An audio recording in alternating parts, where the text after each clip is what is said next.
Minsan, mas natutuloy pa talaga yung hindi pinaplano.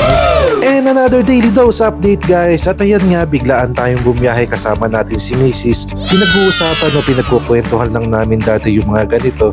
At hindi natin ina-expect guys na matutuloy pala yung pagka-camping namin.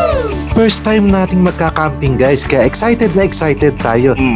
At si Mrs. na muna yung nag-drive para makapag-video tayo sa mga dadaanan natin. Nice. Samahan nyo kami guys papuntang Gabaldon at makikita naman natin guys sa mga dinaanan natin ay busog na yung mata natin sa sobrang ganda ng mga view.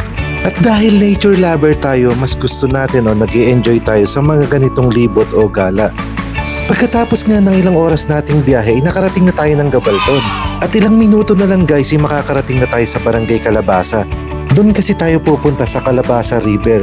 At habang papalapit tayo guys sa ilog, ganito yung sasalubong sa yung view, mga naglalakihang bundok. Maraming nagpupunta dito guys, gawa ng napakaganda ng view. Malinaw rin yung tubig ng ilog nila kaya may enjoy mo ding maligo.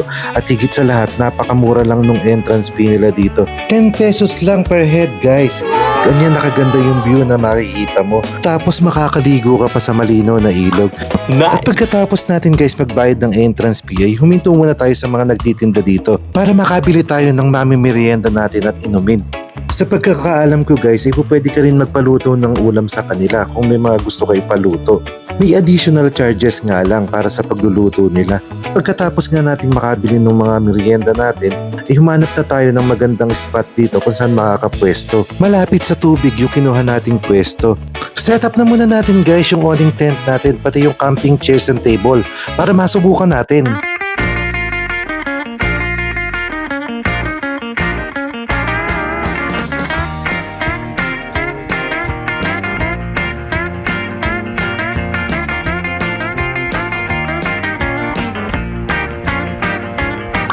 Nice.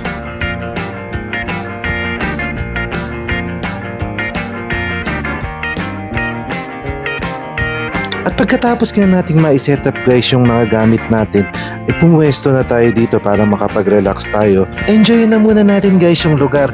Sobrang peaceful at talagang nakaka-relieve ng stress.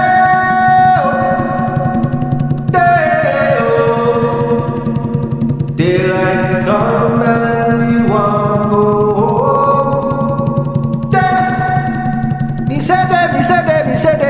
Me say ooh.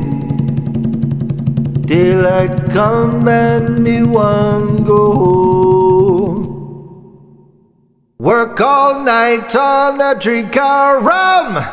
Daylight come and me won't go home. Stack banana till the morning. Sobrang nag-enjoy talaga tayo sa experience natin na to guys. At sigurado marami pang susunod na magiging biyahe natin. Usapan kasi namin ni Mrs. dapat balanse lang yung buhay. May oras para sa trabaho at may oras din para sa pamilya at sa sarili natin. And that's all for today's video guys. Thank you for watching. Stay safe and God bless. Till our next adventure. Bye!